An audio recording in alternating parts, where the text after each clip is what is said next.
क्या आपने कभी सोचा है आखिर ऐसा क्या है माँ वैष्णो देवी के दरबार में जहाँ लाखों भक्त दूर दूर से कठिन यात्रा करके पहुँचते हैं। क्यों कहा जाता है कि जब माँ बुलाती हैं तभी भक्त उनके दरबार तक पहुँच पाता है। और क्या सच में माँ के दरबार से कोई भक्त खाली हाथ लौटता है? आज की यह कथा सिर्फ एक कहानी नहीं है। ये माँ की शक्ति, उनकी करुणा और उनके चमत्कारों की ऐसी भक्ति यात्रा है जिसे सुनकर शायद आपके मन में भी माँ वैष्णो देवी के दर्शन की इच्छा जाग उठे। तो आंखें बंद कीजिए, मन को शांत कीजिए और सच्चे मन से बोलिए, जय माता दी। माँ वैष्णो देवी की महिमा कहते हैं इस संसार में जब जब अधर्म बढ़ता है और भक्तों पर संकट आता है, तब दिव्य शक्ति किसी न किसी रूप में प्रकट होती है। माँ वैष्णो देवी को भी आदिशक्ति का दिव्य स्वरूप माना जाता है। भक्त उन्हें प्रेम से माँ वैष्णवी कहते हैं। माँ का पवित्र धाम त्रिकूट पर्वत की गुफा में स्थित है। यहाँ भक्त कठिन यात्रा करके माता के दर्शन के लिए पहुँचते हैं। लेकिन भक्तों की आस्था कहती है माँ के दरबार तक वही पहुँचता है जिसे माँ स्वयं बुलाती है। यही कारण है कि जब कोई भक्त पहली बार माँ के दर्शन करने जाता है तो उसके मन में एक अलग ही भाव पैदा होता है। रास्ता कठिन हो सकता है, यात्रा लंबी हो सकती है, लेकिन भक्त के होठों पर केवल एक ही नाम रहता है, जय माता दी। माँ का दिव्य स्वरूप कहा जाता है कि माँ वैष्णवी ने संसार में धर्म की रक्षा और भक्तों के कल्याण के लिए दिव्य रूप धारण किया। माँ के इस स्वरूप में शक्ति, ज्ञान और समृद्धि, तीनों दिव्य शक्तियों का समावेश माना जाता है। भक्तों के लिए माँ केवल एक देवी नहीं है, वह एक माँ है। और माँ के सामने भक्त अपने दुख लेकर आता है। कोई अपने परिवार के लिए प्रार्थना करता है, कोई अपने जीवन की परेशानियों से मुक्ति मांगता है, कोई अपने बच्चों के भविष्य के लिए प्रार्थना करता है और कोई केवल माँ के दर्शन की इच्छा लेकर आता है। लेकिन माँ के दरबार में पहुंचकर हर भक्त के मन में एक ही भावना होती है, माँ अब सब कुछ आपके हाथ में है। माँ की पवित्र यात्रा, जब भक्त माँ वैष्णो देवी की यात्रा पर निकलता है तो उसकी यात्रा केवल पहाड़ों की यात्रा नहीं होती, यह एक आध्यात्मिक यात्रा भी होती है। जैसे जैसे भक्त आगे बढ़ता है वैसे वैसे उसका मन भी माँ के करीब होता जाता है। हर कदम के साथ भक्त बोलता है, जय माता दी। और जब हजारों भक्त एक साथ यह जयकारा लगाते हैं तो पूरा वातावरण भक्तिमय हो जाता है। ऐसा लगता है जैसे पहाड़ भी माँ का नाम सुनकर गूंज उठे हों।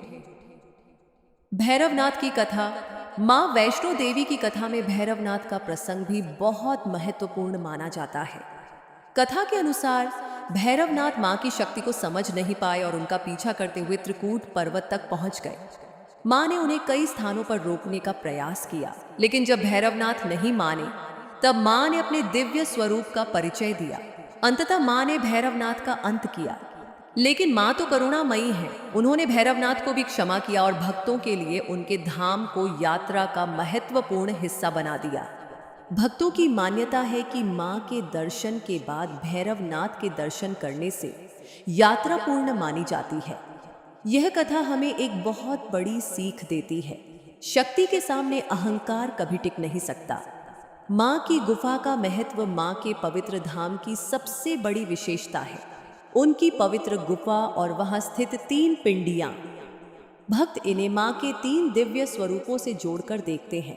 ये तीनों स्वरूप शक्ति, ज्ञान और समृद्धि का प्रतीक माने जाते हैं। जब भक्त पहली बार इन दिव्य पिंडियों के दर्शन करता है तो उसके मन में एक अद्भुत शांति का अनुभव होता है। वह कुछ पल के लिए अपने सारे दुख भूल जाता है। उस समय मन में केवल एक ही बात आती है, माँ आपका आशीर्वाद हमेशा मेरे और मेरे परिवार पर बना रहे। माँ सी अपने भक्तों की रक्षा करती हैं। भक्तों की आस्था है कि माँ वैष्णो देवी अपने सच्चे भक्तों की हमेशा रक्षा करती हैं। जब जीवन में मुश्किलें आती हैं, जब रास्ते बंद दिखाई देते हैं, जब इंसान खुद को अकेला महसूस करता है, तब माँ का नाम उसके अंदर एक नई उम्मीद पैदा करता है। इसीलिए कहा जाता है, जिसके सिर पर माँ का हाथ हो उसका कोई क्या बिगाड़ सकता है। लेकिन माँ की भक्ति केवल इच्छा पूरी करने के लिए नहीं होनी चाहिए। सच्ची भक्ति का अर्थ है माँ पर विश्वास रखना, सच्चाई के रास्ते पर चलना, दूसरों की मदद करना और अपने मन में प्रेम और करुणा रखना। माँ का भक्तों के लिए संदेश, अगर आज माँ वैष्णो देवी आपके सामने होती तो शायद माँ यही कहती, डरो मत, मैं तुम्हारे साथ हूँ। तुम अपने कर्म सच्चे रखो, अपने मन में विश्वास रखो। मुश्किल समय हमेशा नहीं रहता। जिस तरह रात के बाद सुबह आती है, उसी तरह दुख के बाद सुख भी आता है। इसलिए अगर आपके जीवन में कोई परेशानी है तो घबराइए मत, माँ के चरणों में अपना विश्वास रखिए, लेकिन साथ ही अपने कर्म भी करते रहिए। क्योंकि माँ हमें केवल प्रार्थना करना नहीं सिखाती, माँ हमें संघर्ष करना भी सिखाती है। एक छोटी सी प्रार्थना, हे माँ वैष्णवी, जो भी भक्त आज आपकी यह कथा सुन रहा है, उसके जीवन में सुख और शांति बनाए रखना, उसके परिवार को स्वस्थ और खुश रखना। जो परेशान है उसे हिम्मत देना, जो निराश है उसे उम्मीद देना, जो अपने रास्ते से भटक गया है उसे सही मार्ग दिखाना। और माँ, अगर आपके भक्त के जीवन में कोई ऐसी परेशानी है जिसे वह किसी से कह नहीं पा रहा, तो आप उसके मन की बात बिना कहे ही समझ लेना, उसके जीवन से अंधकार दूर करना और अपने आशीर्वाद का प्रकाश उसके जीवन में भर देना। जय माता दी। माँ के दरबार की पुकार कहा जाता है कि माँ वैष्णो देवी के दरबार की यात्रा केवल पैरों से नहीं होती, यह यात्रा विश्वास से होती है। कई भक्त वर्षों तक माँ के दर्शन की इच्छा रखते हैं, और जब एक दिन अचानक यात्रा का अवसर मिलता है तो उनकी आंखों में खुशी के आंसू आ जाते हैं, क्योंकि उनके मन में एक ही भावना होती है, माँ ने बुलाया है। शायद यही माँ की सबसे बड़ी महिमा है। माँ जब बुलाती है तो रास्ते अपने आप बनने लगते हैं, और जब माँ का आशीर्वाद मिल जाता है तो कठिन से कठिन समय भी आसान लगने लगता है।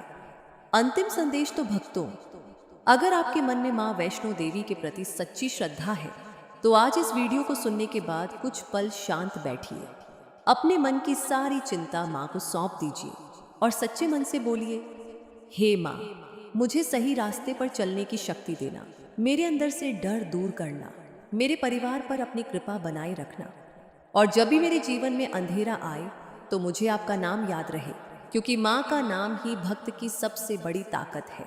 और जब दिल से माँ का नाम निकलता है तो मन में एक अलग ही शक्ति महसूस होती है। अगर आपके दिल में भी माँ वैष्णो देवी के लिए सच्ची श्रद्धा है तो कमेंट में पूरे विश्वास के साथ लिखिए, जय माता दी। माँ वैष्णो देवी आपकी और आपके पूरे परिवार की रक्षा करे, आपके घर में सुख शांति और समृद्धि बनी रहे, और माँ का आशीर्वाद हमेशा आपके साथ रहे। वीडियो पसंद आया हो तो माँ के नाम पर एक लाइक जरूर करें, और ऐसे ही भक्ति से भरे वीडियो देखने के लिए चैनल को सब्सक्राइब करें। बोलो प्रेम से जय माता दी, जय माता दी, जय माता दी।